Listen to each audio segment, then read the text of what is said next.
Subtropical Gardening Podcast with Paul Plant. Welcome again to another episode of Subtropical Gardening Podcast. Today, we're going to talk about climate resilient gardening. Now, global warming is a concern to all gardeners, landscape architects, designers, everybody. The weather extreme means what used to be common back when we were young may no longer be the case. Climate has changed and will do so more in the future. And as a result of local international urbanization, fossil fuel dependency, and government authorities refusing to take action. In this podcast, we'll tackle the solutions for home gardeners that you can do now and plan for the future to address climate resilient gardening. What are we going to look at? Well, we're going to tackle and talk about and discuss cooling the garden, the urban heat island sink concept, green roofs, vertical facades, biodiversity, green gardening, and of course, floods. At the end of this podcast, you'll have a better understanding of climate resilience, and I'll give you 15 action plans to help you create a better climate resilient gardening. Now, if you enjoy this podcast and find it informative and helpful, please like and subscribe. Any questions you have or comments, please add them and I will get to them eventually, hopefully as soon as possible. Now, let's get started. Now, why should you be concerned? Well, the change of weather conditions occurs every day. It can be sunny in the morning, it can change to cloudy and rain and storm. So weather is the conditions we have locally right now. But climate change, however, is the drastic change of weather conditions over a longer period. Now, the areas that are currently now classified as, say, for example, where I live, humid subtropics, could potentially change to what's classed as dry subtropics. Now, that could result in huge crop losses, the death of naturally occurring species and endangered species of plants and animals. You've got to be very careful with that, including obviously the rare species, and a need for home gardeners to change and adapt the range of plants that we grow well in the garden, because some plants just may struggle. And you need to look at and planning ahead for changes for tougher plants that can tolerate and adapt to the new changes. Now, out of interest, in 2020, the Commonwealth Scientific and Industrial Research Organisation, we know that in Australia as CSIRO, and the Bureau of Meteorology, which we call BOM, reported that temperatures had increased by 1.4 degrees Celsius since 1910, with most of the warming occurring since the 1950s. You can guess what happened after there. Industrialization, more of the urbanization, people living closer, land clearing, all of these things played a part in this. But the report also indicated that we will most likely be experiencing and be subjected to increases in dangerous fire weather days, ocean warming and acidification, less snow in the high areas, and more changes to weather patterns with increasing intense events, which means kind of floods. Now, if you would like details of those or that particular report, I'll put a link to that in the comment section. So just read the notes at the end. Now, the first point I'd like to raise, my first key point, is cooling the garden. And of course, I've got a number of points to go through, and I'll go through each one. Some will have slides and some will not. And I think I should have started with that, obviously, because it's climate resilient gardening, and it's all about the trees and without the trees for this particular slide.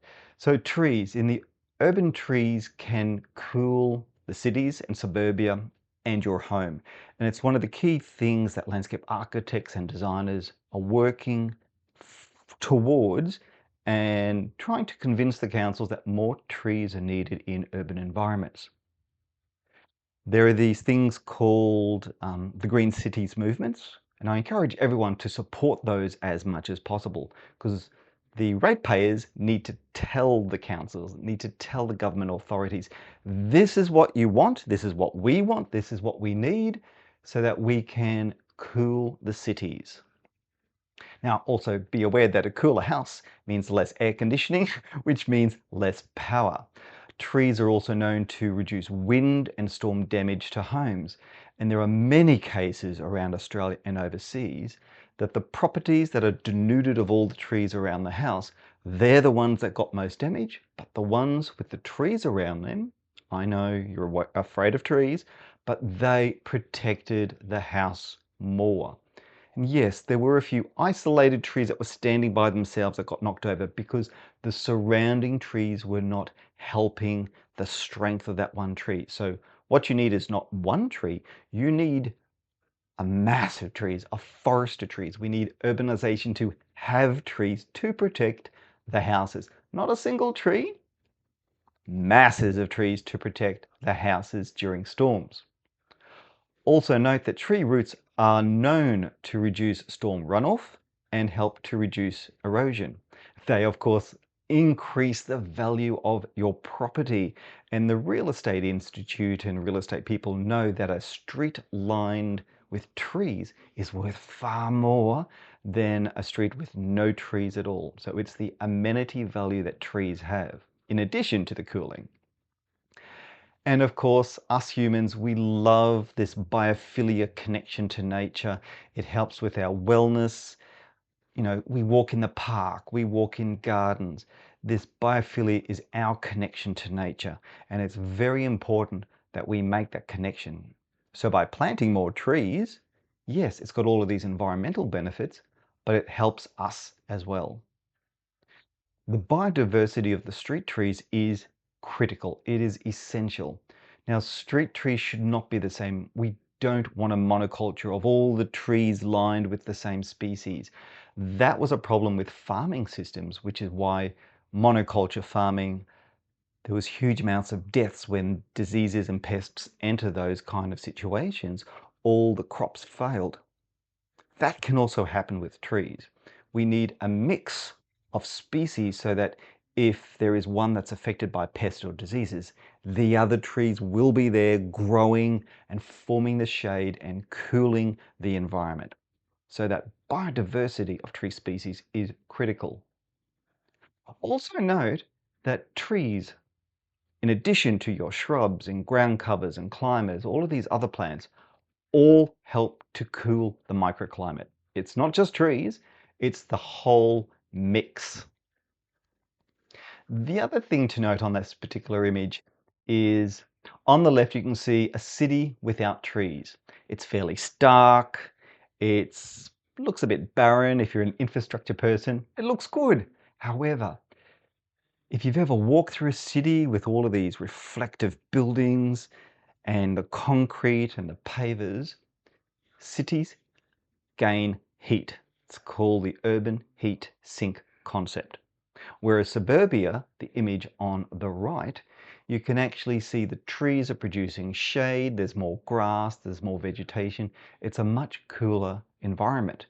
And it's well noted that the suburbia suburbs are always a little bit cooler than a city temperature, which is all the reflective heat. So in a CBD, the heat gets trapped and the temperatures can be several degrees higher. So that's what's called the urban heat island effect. But the more trees and vegetation occurs, such as in the suburbs, the temperature is less. It's a very important thing to remember. And I know that when you drive towards the outer suburbs, you can actually watch the thermometer in the car reduce as well. So just watch the thermometer and you yourself can see the evidence. Another thing that is popular with a lot of people is this concept of green roofs and green walls. So a green roof is good use of otherwise a wasted space. Great for increasing biodiversity, encouraging wildlife, bees, butterflies, insects, pollinators into and closer to the city area. It could be on top of the apartment building, on top of a high rise. Hotels and resorts often have the top floor, which has the pool and a cafe or a restaurant at the top. And they're now encouraging more kind of parkland spaces in this. And you can see that through buildings throughout the world, in Singapore, throughout Asia, and more buildings here in Australia are creating more rooftop gardens and horizontal gardens for people to experience it. Also, these green roofs, they can insulate and cool the building, but you need to check with the engineer if you're planning to do it to your house. The house needs to be strong enough, engineered to take the weight of the plant, the potting media, or what we call the substrate, the weight of the plants when they're wet, the irrigation, the rainfall. This is a lot of extra weight that needs to be considered. If your house building cannot tolerate that weight, then it's not wise to go for a green roof. There is another alternative. I'll get to that very soon. But the success of a green roof depends upon the right species and the right soil media, also known as a substrate. There's a lot of information on the internet, and quite often those lists of plants relate to that specific location and may not be perfect for my situation or your situation. So check the source of those plant lists. Is it relevant to your area, your country, your climate? Key points: the right plant species for the right soil media. Now, this is a wonderful topic, and obviously it's huge, and I really don't want to put it into this with too much detail, but I will get in a guest speaker just on green roofs so that we can explore this in far more details. Next to that image is a green wall. Now, the green wall is used on the vertical facade of the building, and it can soften the appearance of the building, but it also creates an environment for more biodiversity. I've seen bird nests there. I've seen caterpillars for butterflies take to those particular environments. And again, it's all about the right species in the right situation. Remember, depending upon which hemisphere you live in the southern hemisphere, the north side of the building is going to be hot with a lot of reflective heat. It's going to get sun from morning, noon, and afternoon. If you're on the northern hemisphere, the reverse is true. So think about the sunlight on these reflective buildings and what the right plant is for a vertical facade. So the green walls can be attached directly to the facade. They're usually in individual pots or in some kind of a mesh fabric material where there's kind of like sleeves and pockets, and the plant goes into these sleeves and then it grows up. The irrigation of these is either through a drip irrigation from the top and it just drips all the way through each of the plants, or it can be that each individual pot along the entire facade has its own drip irrigation outlet. So each pot has its own water resource. Each system works differently. And again, this is a whole topic all by itself, and I would rather address this with a specialist at a later point. And again, success depends upon the right species for your climate and for the situation. So sun, shade, wind, all of these things are important. And of course, the right substrate, the material it is actually growing in, the potting media it is growing in. With a vertical facade, you can have, as I said, the plants attached to these mesh things or in pots that are hanging up. You can also have plants at the very top of the building in garden beds and troughs hanging over the edge. And you can also have plants at the bottom in troughs growing up wire trellises. So vertical facades can be done many, many ways for these green walls. The next point I'd love to raise with everyone is the importance of biodiversity. And yes, folks, these are AI images. There's no way a person would have a lorikeet, a black cockatoo, and a possum in the one garden. But I thought I'd just kind of represent that here. Biodiversity is important to create a climate resilient garden. What we want to do is to create a harmonious garden that works with the environment.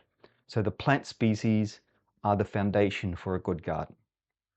Both native and non-native will work exceptionally well. I'm not going to tell you which one to go with. I personally believe both are suitable. And the reason being is that because of the climate change and this slight movement of the climate zone, some of our native endemic species may be critically at threat of survival. So you have to look outside your local area and select plants that are more likely going to succeed with this changing weather conditions. And that could be, so for example, I live in Brisbane. It could be I should start looking for plants from Mackay and say Gympie. So a slightly drier, subtropical, almost to a humid tropical environment. You need to not necessarily think purely endemic species, think broader for the success of your garden for the future. Also, never, ever, ever go monoculture. I talked about that with the street trees. In your garden, go for diversity. And yes, a lot of classic garden designs use a very small palette, but a lot of those plants to create the uniformity through the garden. That is not a climate resilient garden. That is one that will fail. What you need to do is to have much more diversity in your garden so that if 1, 2, or 50 of those plants die, there is something else that will survive and that will carry the garden forward. It's also worthwhile researching the animal species local to your area. I love my local books. I've got numerous books on birds in my climate zone. One just of the regional guide to birds, raptors. I've got some for native ants to my area, coastal birds, butterflies to my area, snakes. Okay, Americans. Yes, we even produce little booklets just for snakes local to where you live, so that we know what we have. If you understand the local animals that you have, you'll understand which animals to attract, and snakes, which ones try not to attract to your particular garden.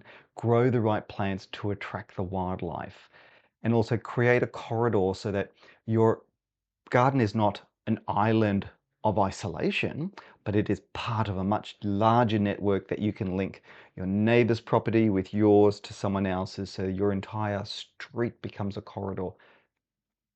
You might be a link between a national forest that's up on the next suburb to another national forest that's down to the next suburb.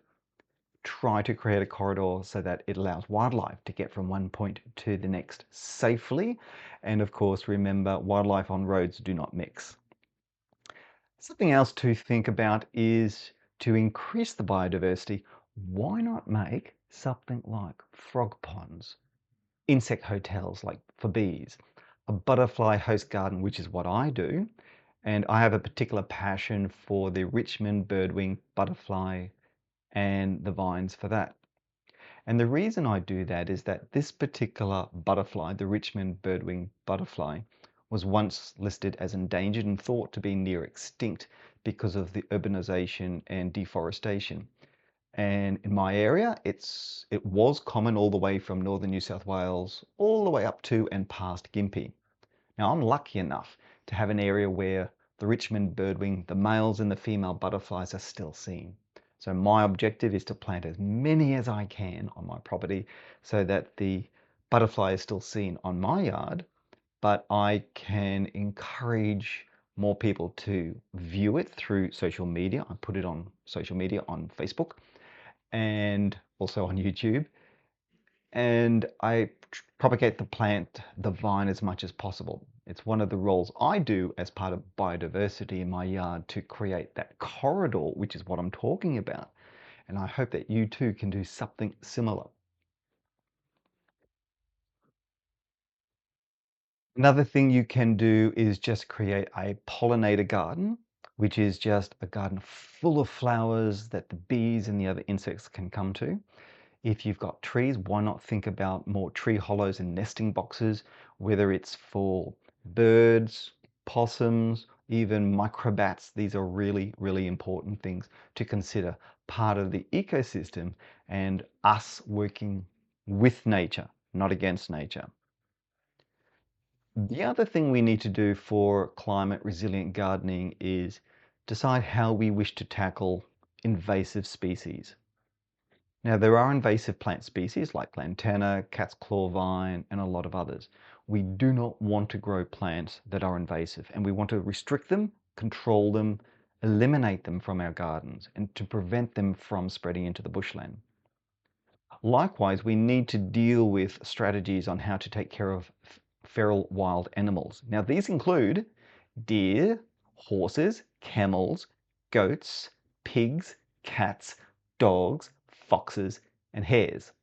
I think I've got everything there.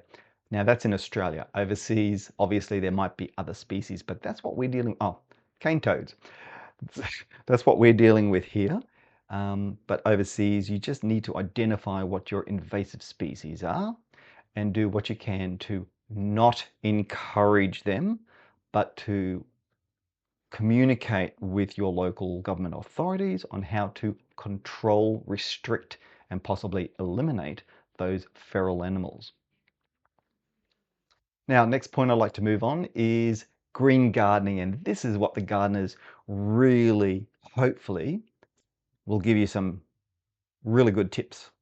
So first one, plants. The obvious, it's all gardening. So the more plants, the better the microclimate we will create and the cooler spaces will form for us humans.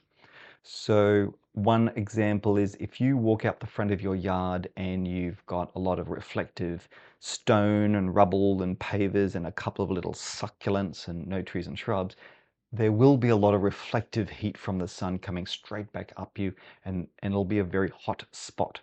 However, if you've got a shade tree and a lot of bushes and shrubs and there's no exposed pavers or driveway, it's all kind of mulched and ground covers, that will be a much cooler spot, a more calming location for you to walk through. It will also increase the biodiversity, the animal life, the creatures through there. The secret here is to select species suitable for your climate, for your soil, and for your growing conditions.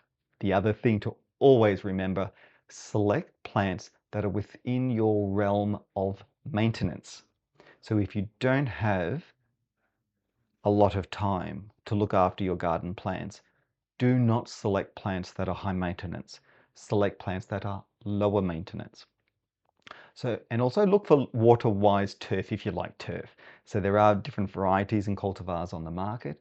Choose those varieties that are low in water usage. And the same goes with ornamental plants and native plants. Some native plants use a lot of water, some do not use a lot of water. Some non-natives use a lot of water and some don't. So select your plants wisely if you wish to conserve water. The next point that most gardeners are very keen to grow are the fruit, veggies, and herbs. Again, select the right species, cultivars, and varieties for your local climate and for the season. Now, summer seems to be getting a little bit earlier here in southeast Queensland, and we're noticing that a lot of the flowering, fruiting plants are flowering earlier, which means the season is coming a lot earlier. We've got things like coriander and short-lived annuals, which are bolting to seed a lot faster, so their harvesting period is a lot shorter. So trying to find an alternative species or variety of coriander or other vegetables is one of the key things you want to do. Probably another way to go around that is to join a seed savers network.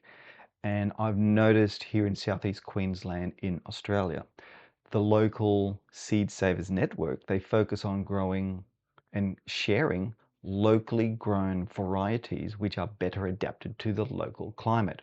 And that's so much better than going to the garden centre and just buying a packet of seed.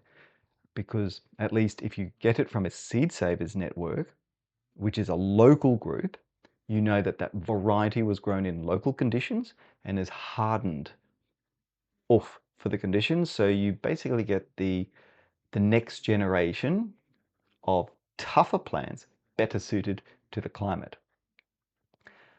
A good garden tip when it comes to your fruit, veggies and herbs is to consider a little bit of extra shade during the peak of summer, and that will help protect your crop. It'll cool it down a little bit, and it might actually extend your harvesting period. So invest in some shading, some very, very light shading for the summer period. And here in Southeast Queensland, I do recommend from about mid-spring, that's when that shade cloth should be up to provide that protection, because here we have a I call it hot, a very dry spring, and the plants are trying to grow under stress without much rainfall occurring. So if you can provide that little bit of shade above, you'll cool the plant down and it should grow really well. Now my next slide is, let's go back to the soil, and it's about soil. Now, first off, I'd just like to mention carbon.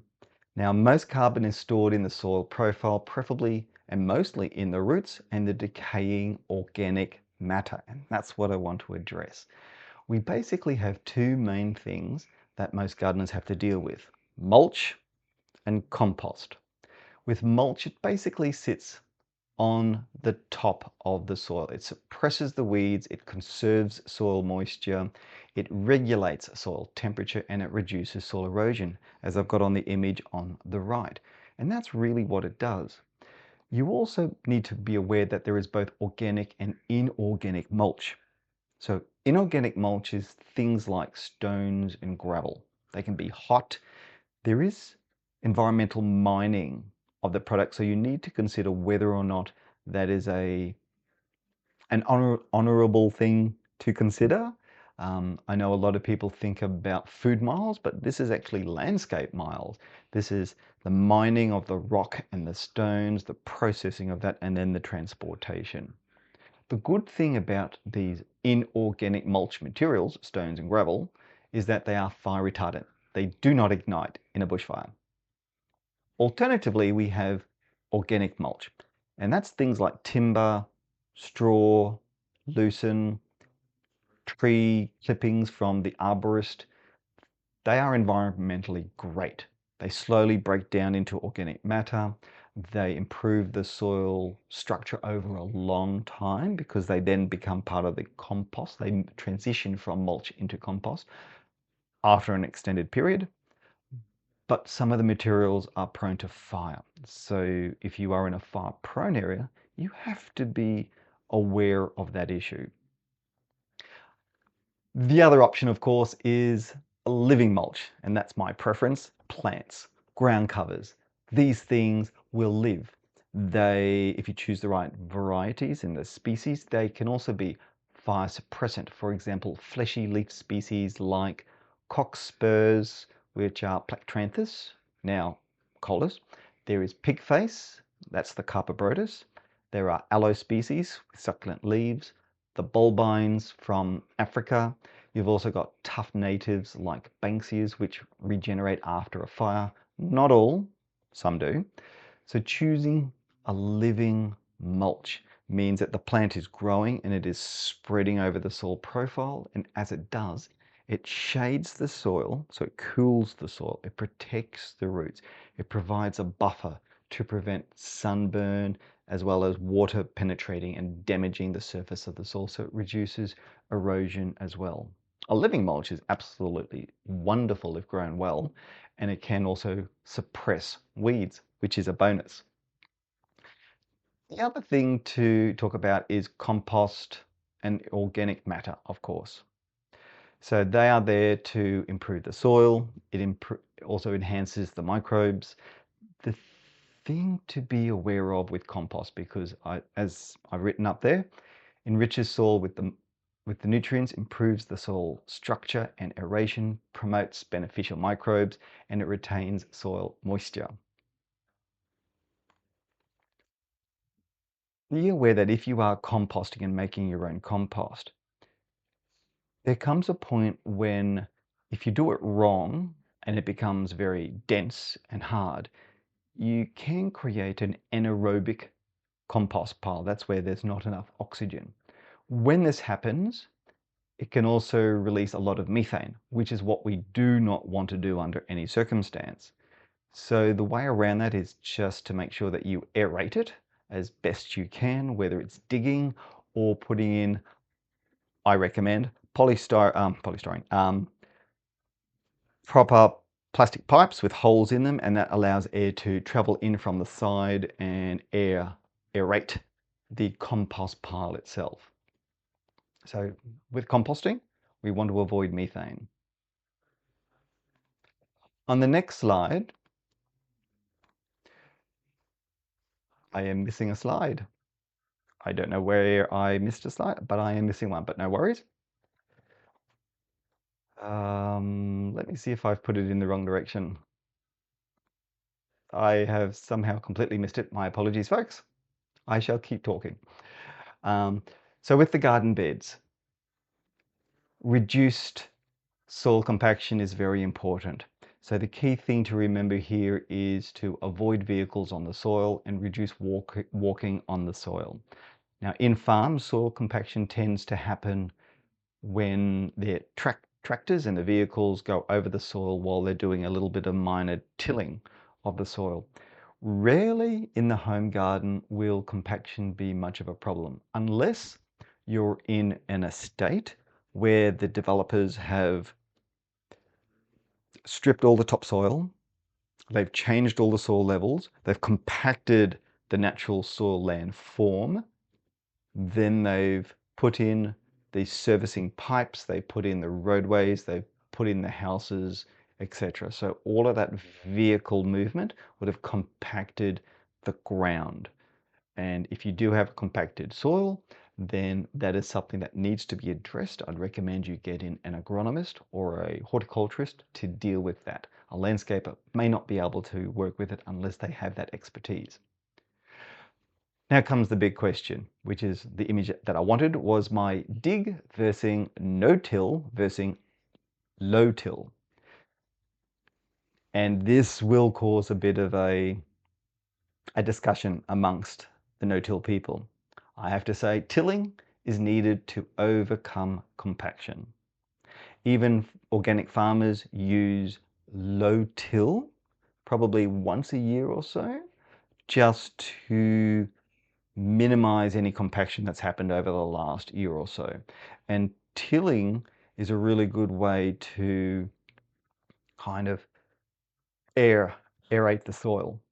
And one of the key things is tilling helps to reduce some, but not all weeds.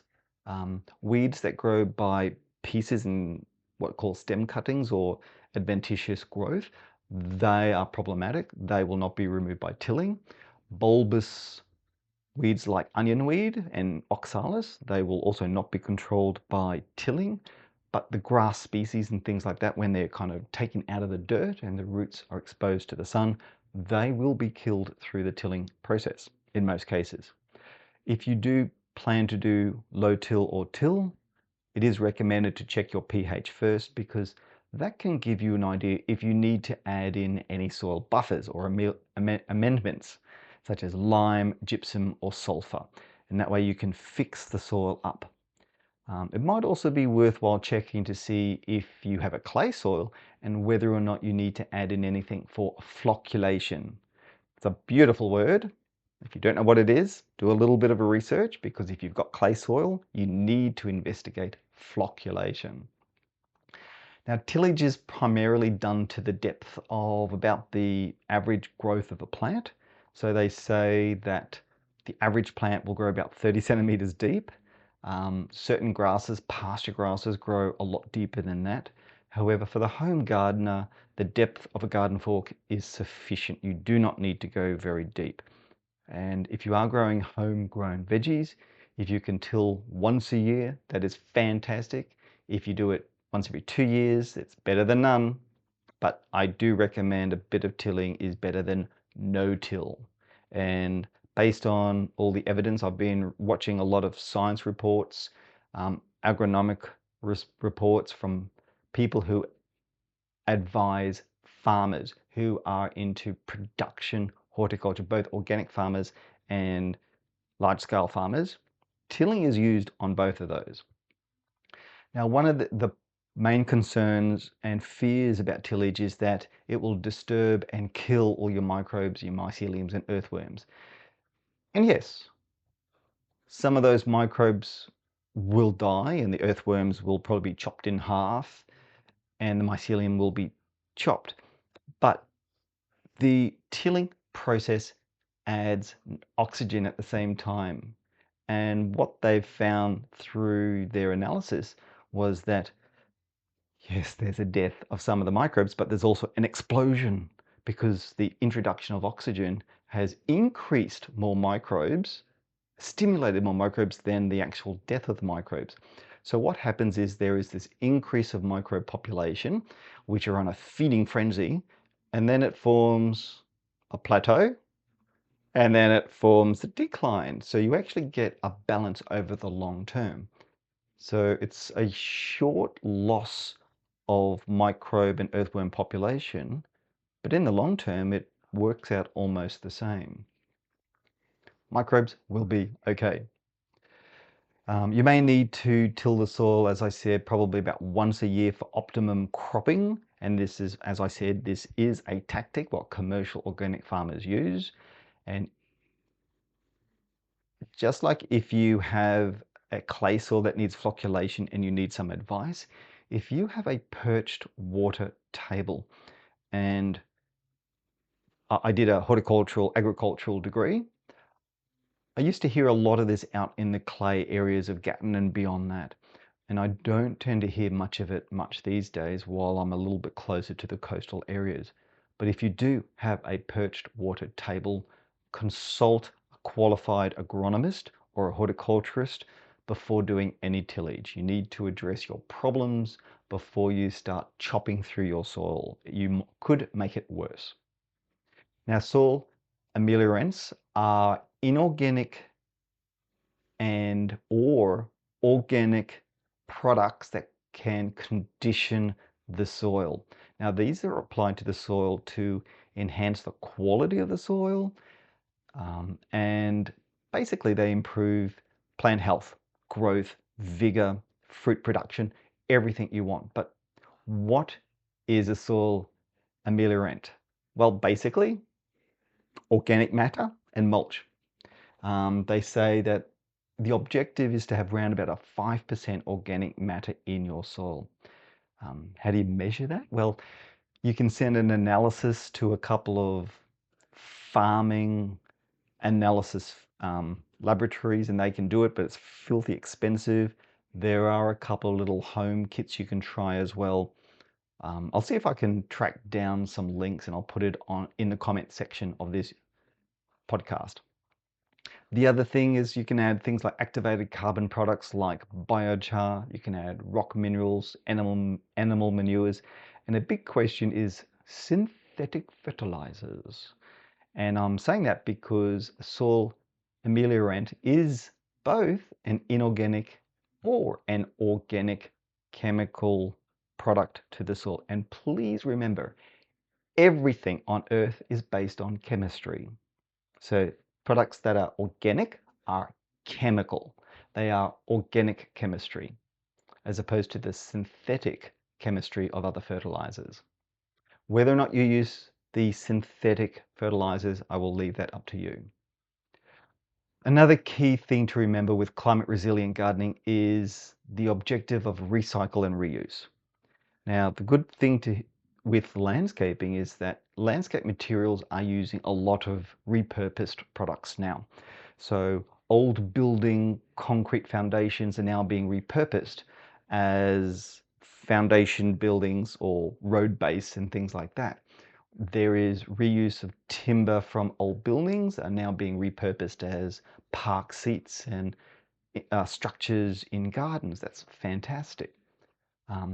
Things like the perfect looking Australian standard tree. So there is this thing in Australia known as the AS2303:2018 Australian Standard for Tree Specification.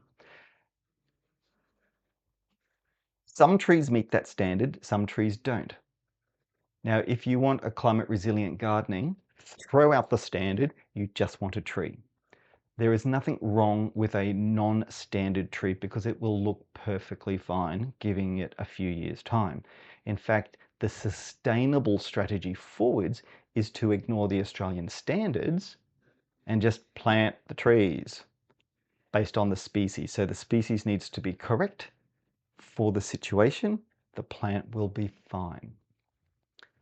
Now, water, I've got a few more points to go through. Water is very important for climate resilient gardening. With water, we rely upon rainfall. You can collect the water, so rainwater harvesting is important. The usage of swales and contours to collect and direct that water towards dams or reservoirs, or allow slow seepage of that water into the soil, are all very important to increase the holding capacity of your soil so that water reservoir stays on your property. For home gardeners and commercial landscapers, there's the discussion between drip irrigation and sprinklers, and both have a purpose. Drip irrigation will put the water exactly where it's needed, which is towards the base of the tree, close to the root system. But there are tropical plants that actually benefit from the foliage being wet. It replicates nature. And in the tropics during the summer period, they're used to having their foliage wet almost every day with the storms coming through and drenching the foliage. So choosing the right irrigation can help the vigor and the health of your particular plants. We also hear a lot with the discussions with grey water reusage. And I remember back in 2012, I think it was, when Southeast Queensland was going through water restrictions, we were looking at grey water usage in the home garden. Now, there are some pros and cons to grey water, and you need to make sure you're doing it correctly. So I would say refer back to your local government authority. There should be some documents on their website regarding strategies on how to use grey water in your yard and what type of plants to use. But recycling, definitely, please do it. And it goes back to the type of product you put in your system. So the dishwashing, the powders, everything you use in your house to facilitate a healthier grey water for you to use in the garden. And we also have the drought tolerant plant versus the plants that can adapt. So if you go and plant only succulents and plants that come from a desert, that might be perfectly fine while you're going through the dry period. However, oh, sorry, image has changed. I should have taken that back. I do apologize, folks. I'll leave it there. I'll get to it very soon.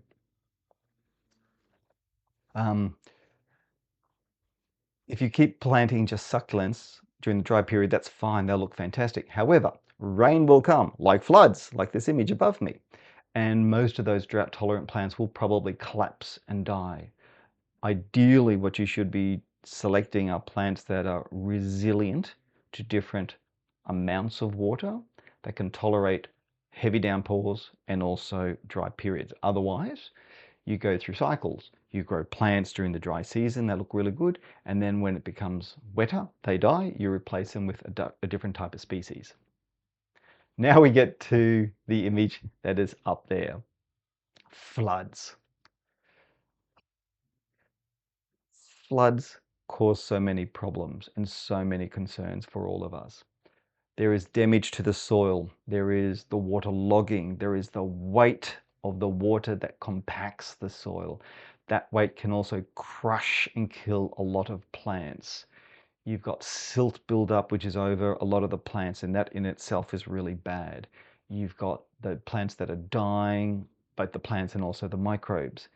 Added to that, you've got the contamination. So the silt that you get, as per the image, the silt that you get from other places, it could have agrochemicals from farmers or industrial chemicals in there, which could be heavy metals or pesticides, things that are really toxic to you and everybody else. There might be pathogens and also weeds. You might get a thin layer of fresh new soil, but at the same point of time, you could end up with a lot of really bad nasties. So what do you do in cases like this? Well, do not and try not to walk on the soil or prune plants or fertilize immediately after the flood. Do not eat any food crops or veggies that were impacted by the flood. So if any of the flood water touched any part of the edible part, do not eat it. When we had floods in Brisbane, I actually suggested if your citrus tree or fruiting tree actually had affected even in the root zone, just don't eat that year, just wait for another year. But what can you do? Well, if you've got a tree or branches that are really badly twisted and gnarled and damaged and they're just holding on by a thin thread of cambium, cut them off, remove them. There's no benefit holding them on. It will reshoot and plants will generally come back after a flood. Plants that have all the silt, as you can see on the image here, get my fingers right, even though it's kind of wet, you're better off getting the hose and hosing the silt off the leaves because these plants need sunlight to photosynthesize. And once the silt is removed and they can capture the sunlight, they will become healthier sooner. You should get sooner healthier leaves and new leaves coming up within a couple of weeks. One thing that's often discussed is the usage of a soil fungicide, and I probably do suggest that you would do that because the likelihood of having bad fungal pathogens in the soil is very high. So things like Phytophthora, Pythium, those kind of things cause a lot of plant death.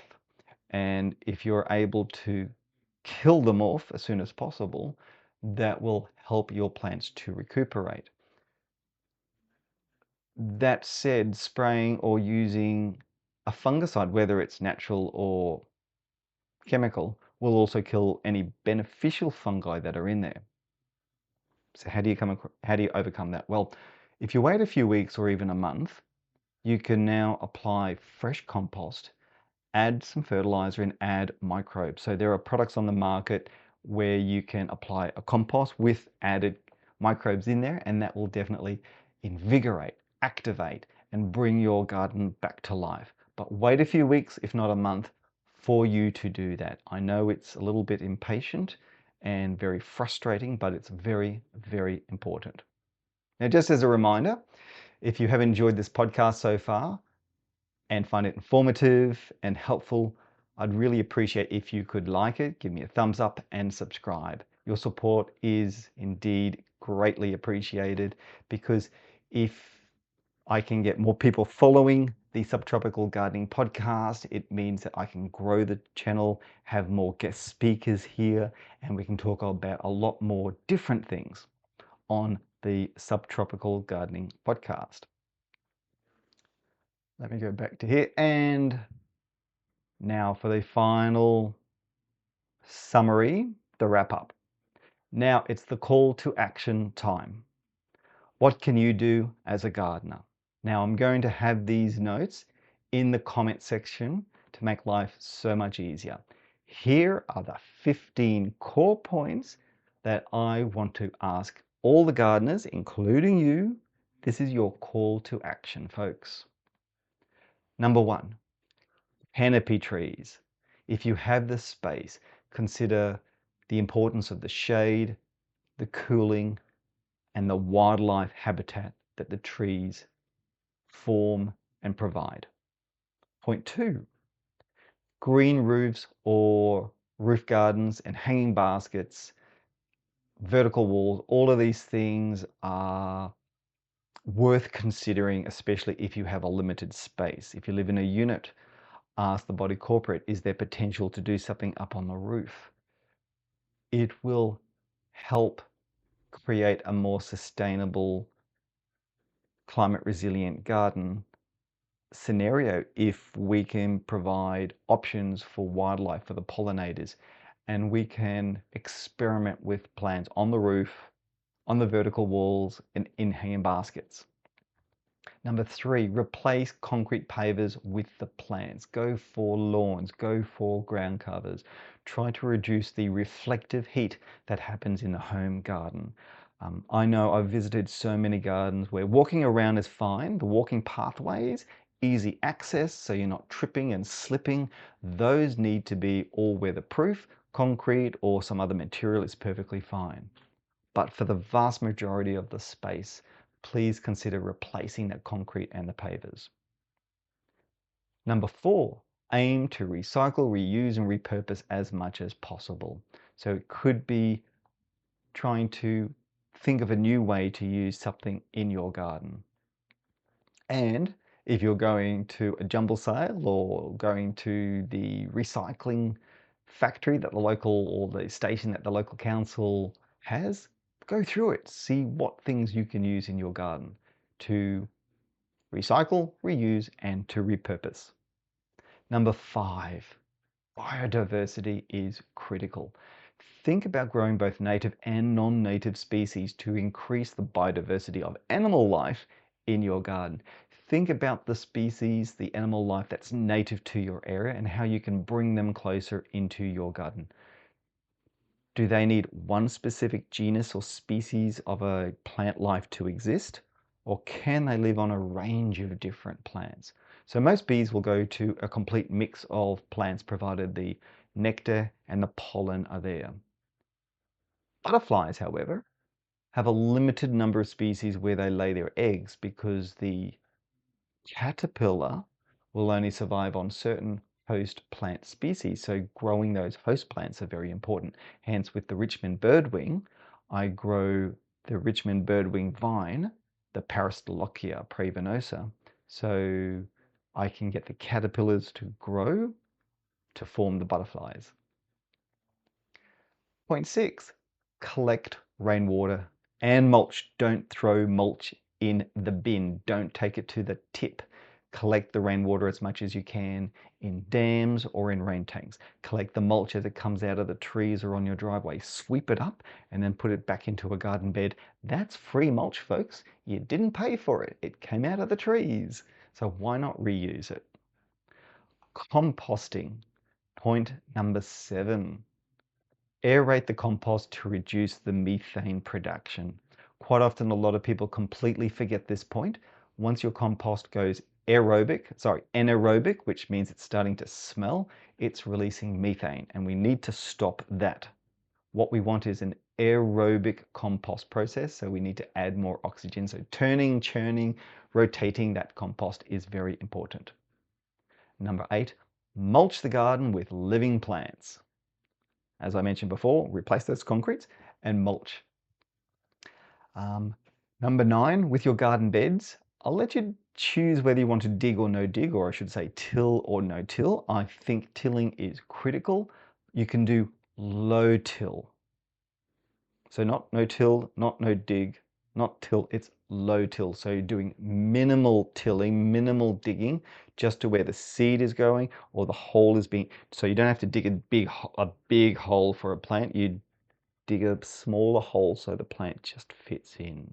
Although horticulturally and historically, we've always recommended when you plant a plant, you say it's in a 140 ml pot, which means its width. So the theory is you plant it twice the width.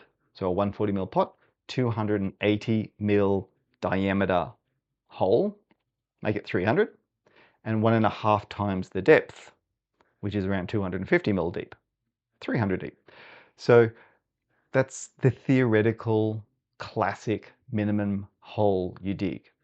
But if you want to go to low till or low dig, reduce the hole size to a lot smaller so you're not impacting on the soil as much, you're not causing as much compaction to the soil. So please consider the dig or no dig, or I should say the till or no till options. That will be in your hands, your decision to go with. Also, remember, cover crop is really important. You always want to cover your soil. Never have exposed soil to the environment. If you have exposed soil to the the weather conditions, the sun can virtually impact on the soil surface and make it water impenetrable. So by covering it with a mulch or a living plant or just growing a cash cover crop, it shades the soil, provides texture, and it protects the surface of the soil while reducing erosion, which is really important. Number 10, soil ameliorants. So these are adding compost, mulch, animal manures, fertilizers, things like that. Number 11, avoid soil compaction, which means no driving or walking on the soil. The compaction is very closely related to my garden beds dig or no dig, but I just wanted to separate them out because soil compaction is a problem on its own. It's a complete long-term issue. Now, floods will happen. You can't stop it, and we have to deal with it. So follow my tips in this podcast to help your garden recover after a flood. Number 13, show by example. Encourage your friends and the family and groups that you belong to, but be the example. Show them that it's possible. And that way they can virtually use you as a template of your success and follow through with that process. Reclaim underutilized public space, which basically means contact your local council and encourage them to convert disused areas to public parks, plant more trees, convert unused industrial areas to a community garden. Think about ways that you can negotiate with your local council. Actively encourage them to look at ways that they can increase the planting, the trees, to cool down the local environment to make it more human friendly. And the last one, the 15th, contact your local authority again and ask for climate sensitive plans. Now, all councils are going through strategic plans. They're always consulting on developments. Contact your local representative. Ask them what is their climate resilient strategy. How are they planning for the future? What things have they put in place to encourage people to use alternative transport methods? What they've done to encourage car-free areas so there's more public space for people to walk, to travel safely, to kind of feel a cooler climate area where they actually live. I will leave that in your hands. I don't want to be too political. And that's the main 15 points. I will put the 15 points, your 15 solutions and action plan, in the podcast notes for you to take them on. And if, as I've said, if you have enjoyed this video, if you have found it informative, if you want to ask any questions, please put it in the comments section. So this is the Subtropical Gardening Podcast. My name is Paul Plant. I'm a qualified horticulturist. I've been doing radio and garden presentations for the last 40 years, almost. I've been on radio for probably 22, 23 years of that. I've also got daily YouTube videos I put up every single day under the Paul Plant Horticulture name. So once you subscribe, you'll get access to everything to do with both the Paul Plant Horticulture videos as well as the Subtropical Gardening podcast. So until next week when I do another big Subtropical Gardening podcast, enjoy your gardening, and hopefully I'll see you sooner and you'll be able to watch my latest Paul Plant Horticulture video on YouTube channel. Speak to you later. Cheers for now.